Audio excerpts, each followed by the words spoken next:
Okay, we're gonna go ahead and get started. Appreciate everyone for being here. This is gonna be our forms webinar going over the changes that will take effect January 1st. Today we're gonna go over the main contract, the buyer agency agreement, the listing agreement, and then at the end we're gonna cover a recent change to an LLR form and a few of the other addendums. So the best way to find our forms currently in the draft forms is just go to our SCR website, screaltors.org/forms. And then hit on this link here where it says click to view drafts of upcoming forms. When you click that link, there'll be the buyer agency will be here, the listing agreement, and then the normal contract.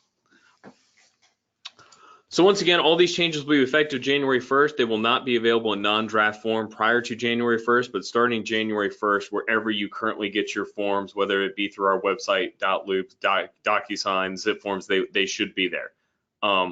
So the way that the changes were made is we have a forms committee which consists of 8 members of the association. These are practicing members of the association. This is not just a group of attorneys in Columbia. These are all practicing members of the association who sat down and went through all the asked Zip Forms for download data and said, hey, which one of our forms are being used the most? And it came about 70% of all of our downloads were either for the contract, the buyer agency, or the listing agreement. So the committee said, let's really focus on those 3 forms this year, strengthen kind of our foundational documents before moving out to other addendums, and also trying to keep the changes to as few forms as possible. So the easiest way to be able to tell January 1st whether or not you're using the new contract is to look at this very top part right here about the parties are solely responsible for obtaining legal advice prior to signing the contract. This used to be right before the signature line of the contract. In fact, when I would recommend to people when they were asking how should I go over the contract with my client, I would always tell them, hey, go ahead and start at the back. Tell them, hey, this is a legal document. If you need any legal advice, feel free to get it. I'm going to explain this form to you as a real estate licensee, but if you need anything additional to that, you need legal counsel. But we have now added that to the very front of the contract, so that'll be the first thing that you will cover with your client or customer. The next change we made to paragraph 1 is that you see that the definition of business days is no longer there. The business days have been completely deleted from this draft, and starting January 1st, business days will no longer exist in any of our contracts. So any addendums that you use currently that have the term business days in them, that will be replaced by calendar days. All the contract will now either have calendar days or a hard date. There will be no more business days. The reason for that is that we had members across the state found business days a little bit too cumbersome. It was hard to figure out the calculation. So everyone sort of understands what a calendar day or a hard date is. So we made those changes. The next thing I want to point out is not a change, but something that has come up recently at the commission. So I want to make a quick note of it. On this line here about buyer seller is a South Carolina real estate licensee. 2 cases came from the commission this year. One involved a buyer, one involved a seller, both of which were South Carolina real estate licensees.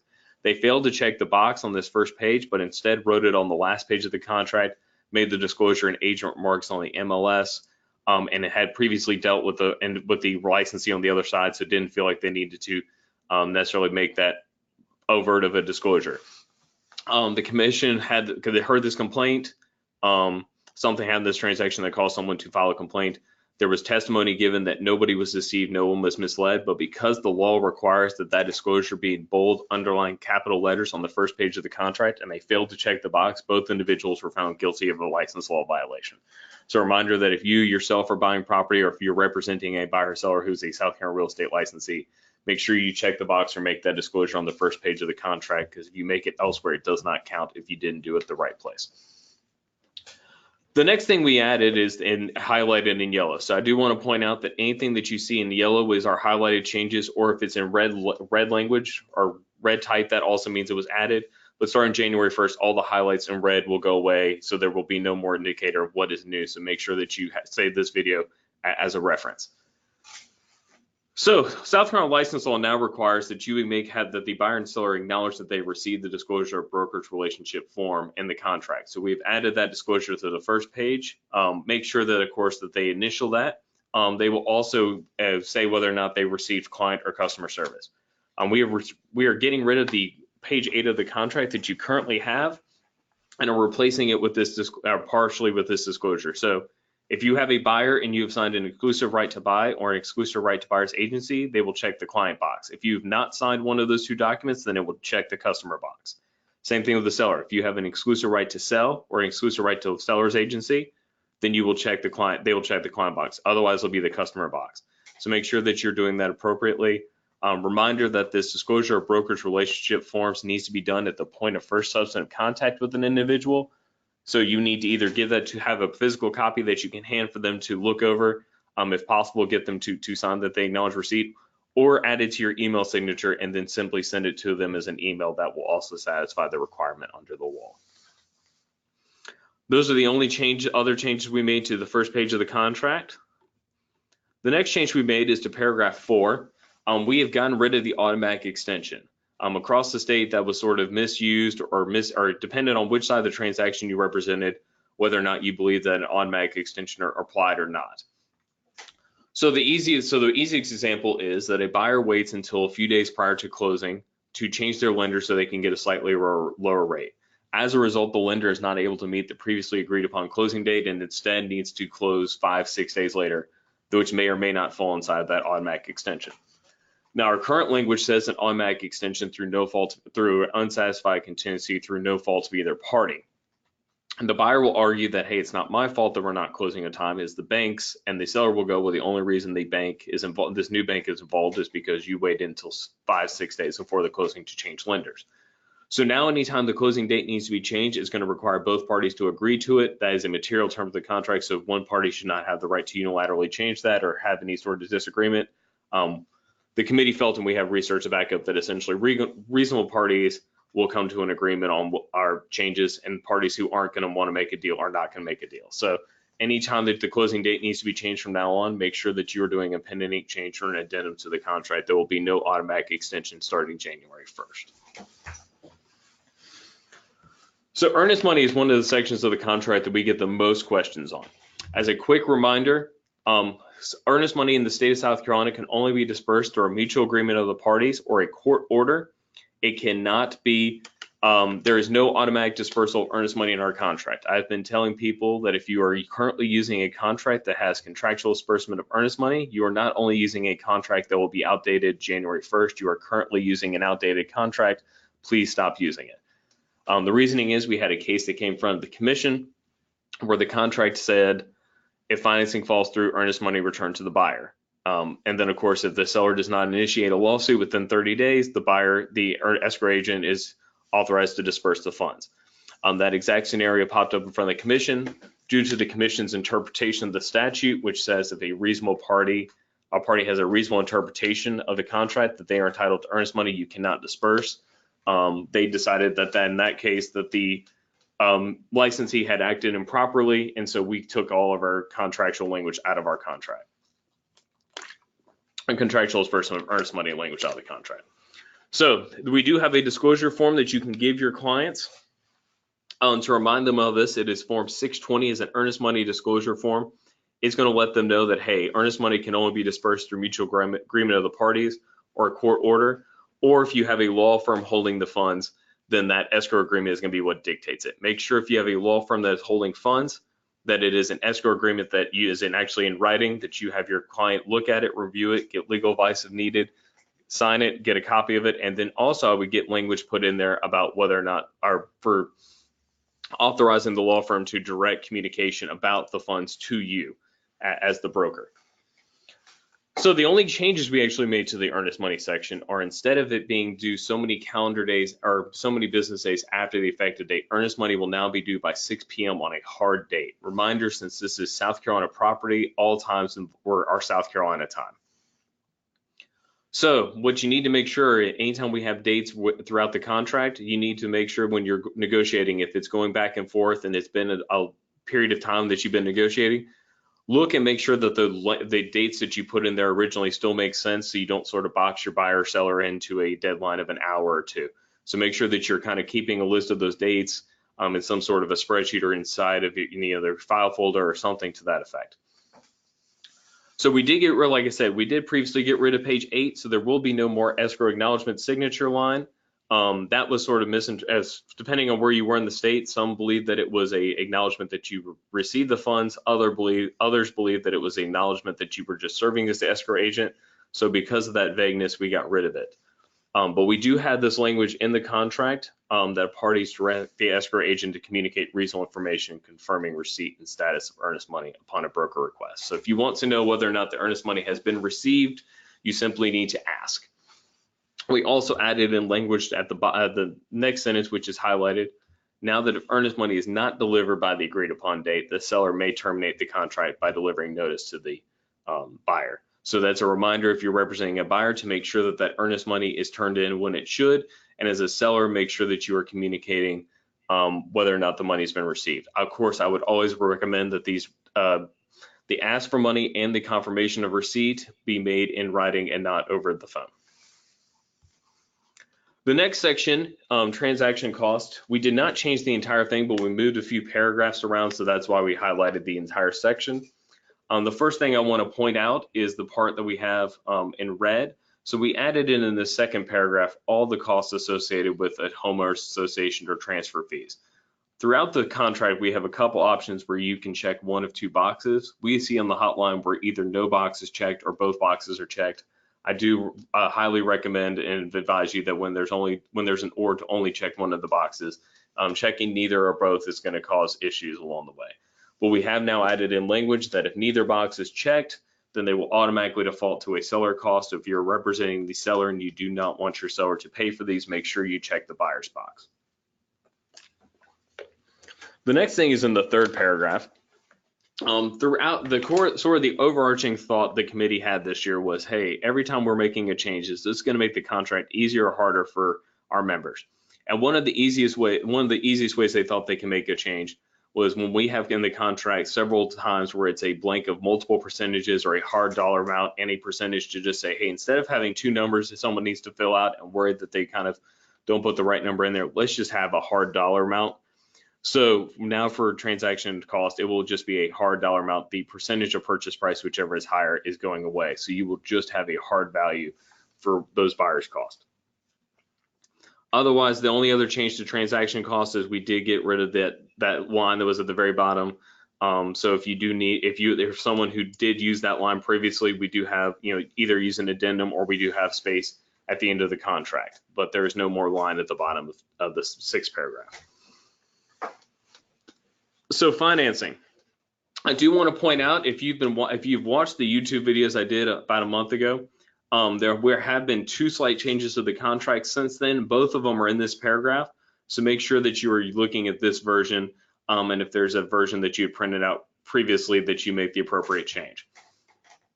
So going back to the committee's goal of trying to make the contract easier and taking out multiple lines if they're not necessary, we have now where it is just one percentage of purchase price when getting financing as opposed to both percentages. So in the original draft that we put out, that word was minimum. I've been doing classes across the state. It was brought up to me by multiple members that, hey, I'm glad that you guys are just going to 1%, but I think you picked the wrong one. It should have been maximum instead of minimum. That concern was brought back to the forms committee, who agreed and made the recommendation that we change it to maximum percentage, and then that change was approved by the executive committee. So it is now going to be a maximum percentage of purchase price, not a minimum. So if you have a previous version that says minimum, make sure that you scratch it out and put maximum so you're using it the way the form will be January 1st. The other two things that we did, a few other things we did in the financing section, where you currently have in your version of your contract where buyers will apply for financing by so many effective business days after the effective date. That is now going to be a hard date. So it'll be a reminder again, if you're negotiating back and forth, to make sure that that date still makes sense, but financing will be done by a hard date. And then this is the other change that has been made since we did the videos, is that delivery of that pre-final loan approval will be delivered by a hard date. It will no longer be calendar days or business days. It will be a hard date. So the buyer will apply for financing by a hard date, and then they will deliver that approval by a hard date. And reminder, the financing period is any time from when you apply for financing through the end of closing. So if you have a buyer who wants to change their lender during that financing period, again, from the time you apply for financing through closing, the buyer is going to need to notify the seller in writing within so many calendar days that they intend to change their lender. Now, because they changed the lender, that closing date that they agreed upon in paragraph 4 is going to change as a direct result. They are not able to do that without written approval by the seller. Again, this is a two-party contract. You can't just have one party who changes the terms of the contract without the other's approval. And like I said, because we got rid of the automatic extension, you were technically going to have to do that anyway, but it's just to overemphasize, especially if you're representing a buyer, that, hey, remember, if you keep shopping for a lender and if that changes the closing date as a result, you're going to need to get the seller's permission. If you are representing a seller, make sure that you get something from the buyer's bank in writing that says either that the closing will not change as a direct result. Do not just take it as a word of mouth thing. I would get some sort of documentation from the bank requesting or letting you know that the closing date is not going to change. I've since been asked, well, what happens if the loan type changes but not the actual lender? We have these boxes down here, FHA, VA, conventional, seller. Make sure that if you've checked FHA, now it's going to be a conventional or vice versa, that you would need to do a pen and ink change on those. So the biggest change we actually made to the contract starting January 1st is to the repair section. This is the section of the contract that we get the most questions on in the legal hotline, and this is probably where the committee spent most of their large portion of their time. So there will now be 3 options directly in the contract for repairs. We've currently had 3 options, but they were in 3 different forms. We kind of moved them all into one form. So you will no longer have a due diligence addendum starting January 1st because due diligence is now in the contract. Additionally, the as-is language that is currently found in Form 391 will be deleted January 1st because as-is is now in the contract. So there will be 3 options for you to check. Please only check one of the options. If you check none of the boxes, the contract will default to an as-is contract in regards to repairs. If multiple boxes are checked, then the first one up in the order will count. So if you check all 3, you're going to operate under repair procedure. If you check due diligence and as-is, you're going to operate under due diligence. So the easiest way to sort of think about repairs is to kind of think of what the obligations of the buyer or the seller are under each of these conditions. So the easiest one to explain is as is. Under as is, the seller has an obligation to fix absolutely nothing, and the buyer has absolutely can ask for whatever they want, but there's no expectation that anything will be fixed. Essentially, as is, what you see is what you get. There's no real repair operation in there. The next is due diligence. Again, the seller's obligations are no different under due diligence and as is. So the seller has no obligation under due diligence to fix anything. But likewise, the buyer can ask for anything they want, any repair that they deem necessary, and then the 2 parties either come to an agreement on those 2 on that list of repairs. The buyer walks away by delivering notice of termination, or the seller or they take the house as is. So now we get to repair procedure. Repair procedure takes this entire universe of repairs that could be done and shrinks it down to sort of the systems and the big items. So the buyer is only really, the buyer can ask for whatever they want, but if it's not one of these systems, then the seller has no obligation to fix it. But if the buyer asks for one of these systems to be made operable and the seller does not fix it, then the buyer has recourse to walk away. So let's actually get to the changes we made to the repair sections. So the first paragraph you see here under repair procedure is going to be your buyer's paragraph. So where we currently in our version have so many business days that they have to do their inspections and then there's a request deadline, it is now going to be all inspections and requests will be completed and delivered to the seller by 6 p.m. on a hard date. So reminder again, if you're doing negotiations in your contract, make sure that date makes sense. Give yourself plenty of time because this will be your deadline for doing all your inspections and requests. If the buyer does not return this in by their deadline, the buyer will have waived their right to inspection or to their repair request under the contract. So what can the buyer ask for and expect to actually get fixed? So mainly the repair procedure, like I said, this is the buyer who just wants a house that works. They want the seller to fix the big stuff. So the smaller items, the buyer will potentially try to either negotiate for or fix themselves. So the first thing they're going to do is make sure the following systems are in operable condition. That means that they work. So heating system, make sure that we turn on the heat and hot air comes out. Air conditioning system, we turn on the AC and cold air comes out. Electrical system, we turn on all the light switches and lights come on. Plumbing systems, water is going in and going out the way that it should. Water supply system, we turn on all the spigots, the water comes out the right way and in the right color. Wastewater system, we go and we flush all the commodes and the water goes out the pipes, not on the floor. At that point, all the systems are in operable condition. The next is that we make sure the roof is free of leaks. This is important that it is a roof that is free of leaks. It does not address the age of the roof, the useful life of the roof. It is simply that the roof is free of leaks. If it is a super old roof, but it is not leaking, there is no obligation of the seller to give you a new roof, regardless of what an inspection says of the useful life of the roof. It is simply that the roof has to be free of leaks. The next is to address environmental concerns and to make improvements structurally sound. Those are intentionally broad because if we were to list every possible environmental concern and every possible structural issue, the contract would be 80 pages long.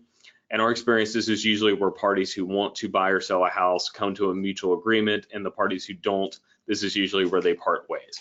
So the obvious environmental concerns would be things such as mold and radon issues.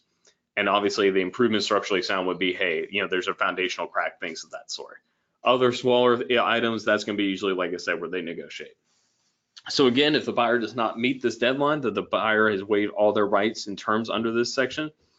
The next question is, well, what if the lender requires additional inspections or certification? Then those are going to have to be provided by the buyer, and the buyer at their expense will do the following inspections. The last thing we added to this paragraph is that upon a seller's request, the buyer will provide the seller with a copy of the inspection report. This is mostly put in by the committee as a conflict resolution or a mediation tool. So if the parties are debating, well, hey, I know you say my air conditioning system isn't operable. What do you mean it's not operable? Is it completely not working, or are we simply having a disagreement on the delta of degrees of which it is blowing, of the temperature that the area is blowing versus what it should be blowing? So I would recommend, obviously buyer can provide what they would like to as documentation. It could just be the summary, it could be whatever it want, or the actual sections of the report. But if the buyer is sort of not providing anything with the seller or the seller believes they need more information, then the seller can request a copy of the entire inspection report or whichever parts of it that they would like. Reminder to seller's agents that you probably don't want to just do this as an every time tool of saying, hey, well, we're just going to ask for the inspection report every time, because once you are in receipt of the inspection report, you're going to be liable for disclosing whatever you find in there, and that may change disclosure issues for your seller. So now we're going to go to the second paragraph, which is the seller's paragraph. So by no later than 6 p.m. on a hard date, the seller will deliver notice that they are going to agree to or make the repairs that the buyers asked for that meet those systems, roof area leaks, environmental concerns, improvements, structurally sound. If the seller agrees to make all of those, then the repair section of the contract is over. You move on to the other portions. If there's a disagreement on those, then that's when we go on to this third paragraph, of which the buyer will have 2 calendar days to accept the property in its price and condition, negotiate for payment of repairs, or terminate the contract by delivering notice. And if the buyer does not do any of those within the 2 calendar days, then we have an as-is contract. What I do want to point out in the second paragraph is language that was added by the committee. This has always been the case, but we kept getting calls on the hotline of, hey, well, is this a seller paid repair? Is this, what about this? What about that? And so as a committee, we kind of sat down and said, hey, what are things that you commonly get questions about? And let's just go ahead and put them in the contract. So like I said, these are not currently seller paid repairs, but it's not explicitly stated in the contract, but we added this in there to sort of help. So if you're representing a buyer and when you meet with them and say, hey, what kind of repairs do you really want done in the house? If they keep coming back to things that are in this sentence right here, then maybe repair procedure is not going to be the best option for you. But it's just sort of a reminder that seller paid repairs do not include the following items: home maintenance, flooring. Flooring means type of flooring. So you want hardwood floors, you want tile, whatever it means. Does not mean that if the flooring is not secure, then that is a structural issue. That's not what's meant by flooring. Fogged windows, grandfathered code issues, which includes GFI, landscaping, preventative maintenance, cosmetic changes, home improvement, and energy efficiency. If the buyer is insisting on any of these repairs being done, then I would encourage them to do due diligence and not repair procedure, because the seller is not obligated under repair procedure to fix any of these. Now, of course, the parties can always negotiate for them, but if the seller is only willing to do the things that are in the seller paid repairs, there is no recourse for the buyer to leave. So now we move on to due diligence. So this is the exact verbiage that's in your current due diligence agreement or addendum, except for we changed it from business days to a hard deadline of 6 p.m. So reminder, due diligence period, you have to do everything we just covered in that first paragraph and that first section in that time period. So instead of multiple dates and deadlines, it's one hard deadline. So if we were to say, hey, our due diligence period ends on at 6 p.m. on December 30th, the buyer within that time period would need to conduct and obtain any and all inspections that they would like. They would need to deliver the request of those to the seller, and then they would either need to negotiate with the seller. Either the seller would accept all those requests, and at that point the due diligence period would end regardless of how many days were left, or the parties would negotiate back and forth and eventually either proceed under an amended contract, extend the time period of the due diligence by an addendum, or terminate the contract by delivering notice of termination and a termination fee. If the buyer does not do any of those things by that deadline, by one take past 6 p.m. on the 30th of December, then the contract will be as is in regards to repairs, and there will be no more due diligence period. So make sure if you're representing a buyer and say we were going to have the due diligence period end on December 30th, that we would tell our buyer, hey, by the 22nd of December, we're going to do all of our inspections. We're going to deliver that request to the seller. We're going to let the seller have until the 27th to tell us whether or not they're going to make those requests by putting an expiration in our request proposal. If the seller agrees, then we are done, and then our due diligence period ends on the 27th or whenever the seller agrees to the terms. If they do not agree, then you have 3 days to sort of negotiate, or if the seller does nothing at that point, then the buyer would need to proceed or look at possibly terminating. A reminder again that earnest money can only be dispersed through mutual agreement of the parties or a court order that includes in due diligence. So what I always say is if you were going to terminate under due diligence, I would recommend that the buyer's agent, when they drop off the termination fee and the notice of termination, also attach a release agreement stating that wherever the earnest money would go, because if that release agreement is signed at the time, then both parties can move on, and that handles the issue. The other thing to consider is if you're doing due diligence to maybe previously where we had a date for the earnest money to be due, to have the earnest money due after the due diligence period. And that way that resolves having to worry about earnest money during due diligence. So the last option we have is as is. So this is the option again that you are going to be stuck with if you do not check any of the boxes. This is not an option for most transactions. The thought of the committee was that this is an option for investors, largely cash buyers who are probably either going to take the house down to the studs, do large scale renovations, or simply going to demo the property for the land. If you have someone who's looking to move into their house tomorrow, you do not want to do as is. A reminder, just because a property has been listed in the MLS as is, does not mean that you have to check the as is box in the contract, because due diligence, like I said, the obligations of the seller are no different under due diligence and as is. So the seller can just do a due diligence contract. It still does not obligate them to fix anything, but maybe the buyer only comes back with a few $100s worth of repairs and the seller is willing to do that. Additionally, if an offer comes in for 30% over list price, a seller may likely say, hey, that's going to cover any cost of repairs. I'm fine doing repair procedure instead of as is. So what's actually in the as is language? A reminder that the as is clause in Form 391 will go away starting January 1st because there is now language in the contract. So the buyer agrees to buy the house for the purchase price, while the seller agrees to maintain the property subject to normal wear and tear. The buyer does have the right to inspect the property by 6 p.m. on a hard date for informational purposes only. This is largely so the buyer who is going to do renovations can kind of look at the property, figure out exactly which renovations are going to be needed, and they can go ahead and start trying to schedule those for after closing. The seller is under no obligation to remedy any issues the buyer discovers during the inspections, and the buyer may not terminate the contract based on the results of any inspections conducted. So if the buyer, it does not matter what the buyer finds in that home, the seller is under no obligation to fix it, and the buyer cannot walk away. It does not matter if the buyer finds black mold from floor to ceiling. It does not matter if the buyer finds, holes in every wall. It does not matter what the buyer has to buy the house as is. The seller just has to maintain it subject to normal wear and tear. So I normally get the question here when I've done my classes about, well, what about termites? So there are three contingencies in our contract that fall outside of the repair section, and those are financing, appraisal, and wood infestation or termite. So those three contingencies are going to fall outside of the repair section and are going to be separate contingencies because of their timelines.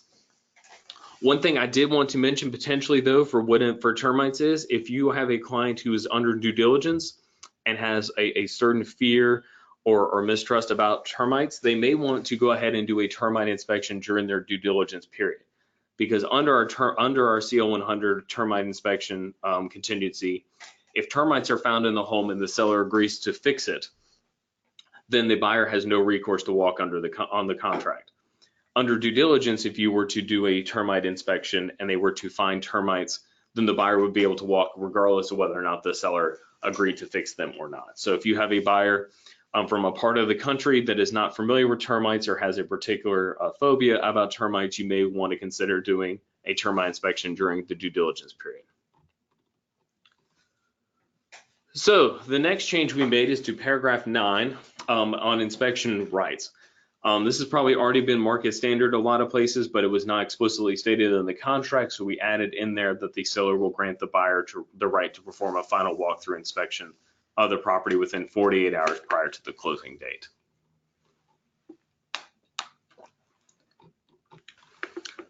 The next change, we did not change anything on appraisal or wood infestation. Reminder, appraisal, essentially the way the appraisal contingency works is you have a house listed for a certain price, the appraisal comes in at 10% under that. The seller has 5 days to calendar days to either change their list price or the contract price to that new appraised value, or the buyer can walk. It does not work the other way. So if the appraisal comes in 10% above list price, you do not get to raise the price of the house. The appraisal contingency only works if the appraisal comes in lower. And a reminder on the wood infestation that this is going to be outside of those repair section because it cannot be dated any earlier than 30 days prior to closing. And obviously, again, if something is found in the home, the seller agrees to fix it, then the buyer's remedies under that section are gone. If the seller refuses to fix them, then the buyer can either accept the property in its present condition. If they have lending, you're going to want to make sure that they check with their lender before accepting that option. Negotiate with the seller for the payments and treatment, or they're going to terminate contract by delivering notice to the seller. Reminder again that does not mean the buyer is going to get their earnest money back. That has to be through mutual agreement of the parties or a court order. So the next section we didn't change. So this language that you see in 14 is currently in your contract under paragraph 28 for brokers' compensation, but because it covered home warranty companies, we moved it to the home warranty section. A reminder that you cannot get a referral fee from a home warranty company, as that is a closing service and that is a RESPA issue. But if the home warranty company pays you some nominal fee for filling out the paperwork for them, you can receive compensation for that. You just need to make sure that you are telling your client about it, get that in writing, give it to them in writing, and the buyer and your client will have the right to say that you are not to get the funds, or that they may ask for them as a rebate. Reminder that if you're receiving any compensation or anything from a transaction other than the compensation your client agreed to pay you or your customer agreed to pay you, that you need to make that disclosure in writing immediately, and that your client or customer may have the right to ask that you not accept that. So we did not change anything on the following, for the rest of the next page, 2 pages. The next changes we made are to paragraph 29. Just as a reminder that notice is a unilateral communication. So anytime you're sending a notice of termination or various other notices that does not require both parties to sign, that is simply a unilateral request. And then we added in the word only to remind you that all notices are only considered effective when they are delivered to the proper notice address or email written below. So for the buyer, there's a line here for notice address, email, and fax, and for seller, notice address, email, and fax. if you were to send them a contract or send them any sort of offer and it is not sent to one of either the address, the email, or the fax number that is listed here, it is not considered to be delivered. So make sure that you have the wherever, if you're representing a buyer or seller, wherever you would like your communication sent, make sure that you have that address in there, because otherwise it will not count. So the last big change we made to the contract is expiration of offer. So the issue we've seen a couple times on the hotline is where an offer will be sent and there will be no expiration of offer written in there. It will be, this section will be left blank. Traditionally, and what's happened on the hotline is the offer that's submitted is well below the list price of the house. The listing agent and the seller decides that they do not even want to reject the offer because it's not worth their time, and the buyer is absent-minded and forgets to revoke the offer or withdraw the offer. So we have an offer with no expiration date that is sort of sitting out there. It has not been rejected. It has not been revoked. Now 5-6 months go by. The list price of the house has now changed, and now that initial offer, which was insulting, is now a reasonable offer, and the buyer and the seller agrees and actually goes ahead and signs this. Because the offer was never rejected and it was not revoked by the buyer and it did not expire because the expiration of offer was left blank, the buyer is now under a contract for the home, which means the buyer's either going to have to buy the house or they're going to have to engage legal counsel to get out of the contract. So we've added in language here that if the offer, this offer will automatically expire 30 calendar days after the offer is submitted if there's no action taken by either party. So if the offer has not been accepted, rejected, countered, or withdrawn, it will automatically expire within 30 days. But again, please do not send contractual offers without an expiration, and please, if you receive them, reject them and ask the person to put an expiration of offer in there. We did add in 2 additional buyer lines and 2 additional seller lines. If you have more than 4 buyers or 4 sellers, then you're going to still need to use an addendum form, but we at least have added in 2 more lines. There will be now 4 initial boxes for buyer and 4 initial boxes for seller at the bottom of the page, as well as the page number and form number. We are just having someone who has more technical expertise than me do that. And then lastly, like I said, we got rid of page 8 of the contract, and it has been replaced by these 4 lines. So the buyer's agent will fill out the first 2 lines and the seller agent will fill out the last 2 lines. They'll essentially put their name, their company, their license number, and their office code. Your office code can be found either on your pocket card or by doing a licensee lookup of yourself on LLRs on the Real Estate Commission website, and then your email address and phone number. Reminder that these addresses are not going to be what matters for notice. The notice is going to have to be what's on these notice address lines. So those are the only changes to the contract. So if you hear about any other changes that are being made to the contract this year, you know that that's not the case because you've now sat through this.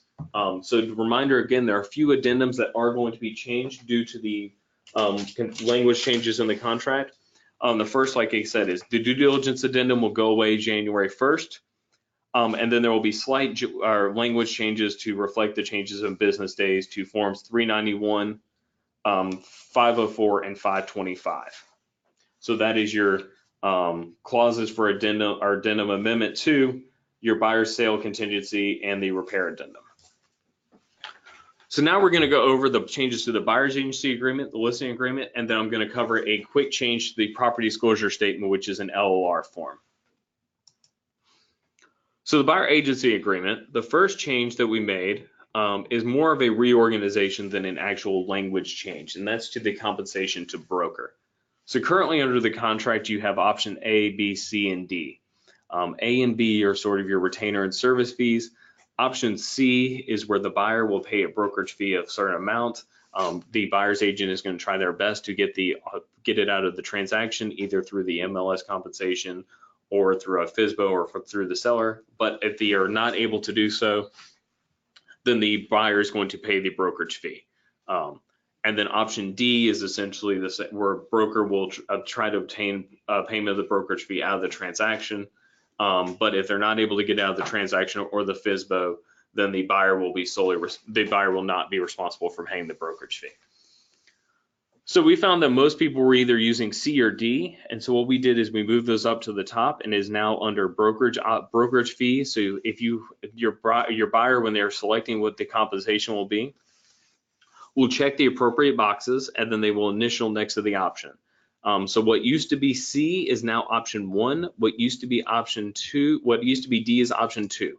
So there are only 2 options. So please do not initial both because they have conflicting language. Please only, if you're doing a brokerage fee, make sure you're only having your buyer initial one of these.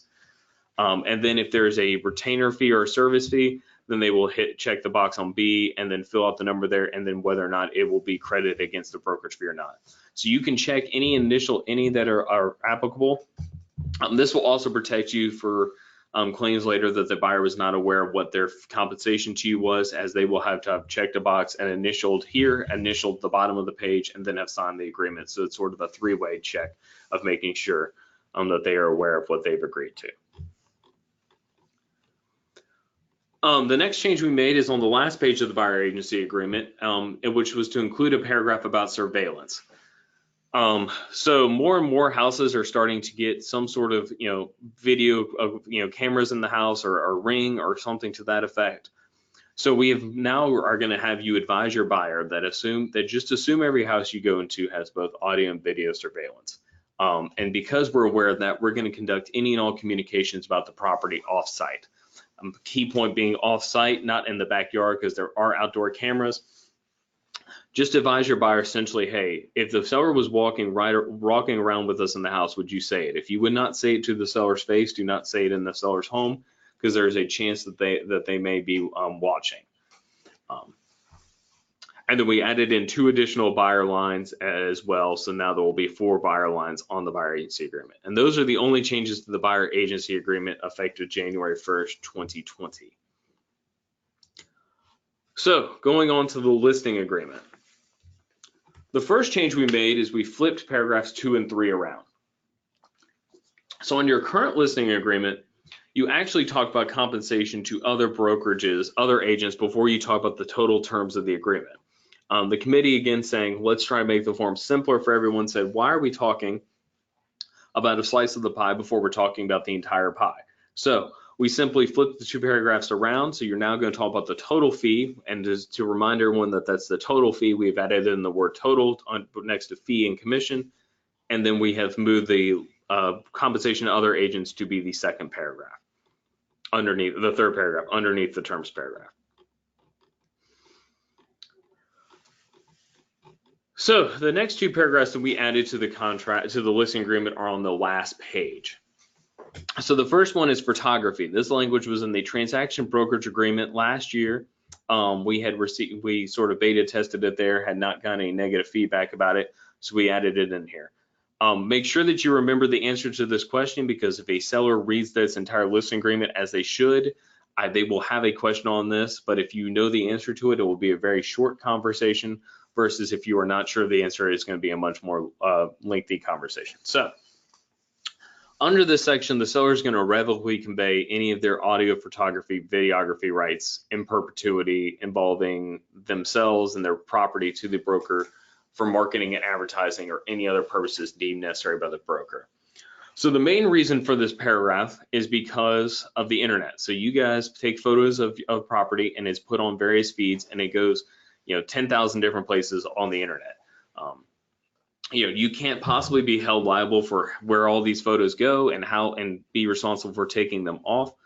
So essentially the seller does agree that you have the rights to take further property for marketing and advertising purposes. So this is not for if you have a side business where you do landscaping or interior design, you cannot use the photos for that. You cannot decide that you are going to become an amateur photographer and use the photos for that purpose. Right, if you use a photographer, their photography agreement is going to be what dictates the terms of that. So make sure that if you use a photographer, that they have that agreement, and you get it to your client or whoever needs to review it and to sign it. There are only 2 ways in which you can use a photograph correctly and legally. The first is that you actually take the photo yourself, and the other is that you pay for the image. If you have not done one of those 2 things, you are likely violating some sort of copyright photography rules or regulations or laws. So make sure that you are doing it the right way. When you inherit a listing from someone else, you do not have the right to use their list photos without their permission. Go ahead and take the photos yourself. If a seller tells you, hey, I own these photos, make sure you do some due diligence on that to make sure that they actually do own them, that they have the right to give them to you, that they aren't simply misinterpreting a license that they have to the photos, or they may just be lying to you because they would just want their house sold. The last section we added in here is about surveillance. So reminder, we just informed everyone every buyer in the state starting January 1st that, hey, just assume that you're being surveilled when you enter into a home. So the element of surprise is largely gone, and this is how you can sort of sell it to explain to your seller. So the seller is going to agree to abide by all laws and regulations regarding audio and video surveillance of their property, including they're not going to put it in places where people would have an expectation of privacy, such as a restroom.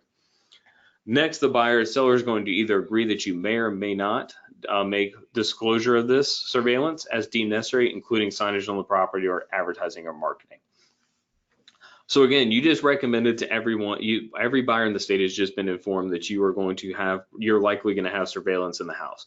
So you're not really surprising anyone. If the seller has a particular safety or security reason for which they do not want to make the disclosure, it's still their property, they can do so. But if they don't have one of those, make sure they can just check the May box, and then when you have an open house or something, just put a nice sign at the front that just says, hey, smile, and you're on camera, or surveillance on the property. That way parties are informed. And then we added in two more owner lines, so there will be now 4 owner lines on the listing agreement. And those are the only changes to the list agreement. So the last thing I want to cover is, any changes you saw today to Form 310 will be made to Form 300 as well, the condo contract starting January 1st. The surveillance language from the buyer agency agreement will also be added to the exclusive right to buyer's agency form 135, and then the list agreement and the exclusive right to list agency, those photography and surveillance paragraphs will be added there as well starting January 1st. So the last thing I want to point out is this is a change that is effective January 1st, but has already been made on our website, on zipforms.loop DocuSign. But if you have a previously printed out disclosure or residential property disclosure statement, you can still use those until January 1st. But any disclosure statement that is filled out after January 1st must use the new version, and that will be the one that has a revision date of 11/2019 on it. So there was one change that was made. It is on the 3rd page of the form, question 25. So what happened? SCR, your CEO, Nick Kermice, presented to the commission earlier and late summer, early fall, that, hey, we have agents across the state who are having issues with FEMA claims on the property. Due to recent storms, we have had an emergency declaration almost every year for the last 5 years in the state of South Carolina. And previously, FEMA claims on a property were confidential. So an individual would buy a home, have it to make a claim shortly thereafter, and then would discover that, hey, under the previous owner, 2 or 3 claims were made. Now that kind of puts me in a 3rd or 4th claim on a property, and now my flood insurance rates are astronomical. So we will now have under here that the seller will disclose if there have been any claims made on the property during their ownership, and if so, they need to list the dates of all those claims. So make sure that you are using the new form, which will be effective. Like it is currently available wherever you have our forms, but you need to make sure that you're using that starting January 1st, because that is the hard effective date for that form. So those are the only forms changes that will be effective January 1st. If you have any questions on those, feel free to reach out to me at austin@screaltors.org. I also have 6 in-person classes that I have 6 boards that I still am doing in-person classes for before the end of the year. I will be in Beaufort tomorrow, Greenwood on Thursday, Hilton Head on Friday, Charleston the Monday the 16th. Columbia is having one that Wednesday at the SCR office, and Greenville is having one that Thursday the 19th. If you would like to attend any of those, contact that local board as they are in charge of the registration for that. Like I said, but if you have any questions, I'm happy to answer those, and I do appreciate it.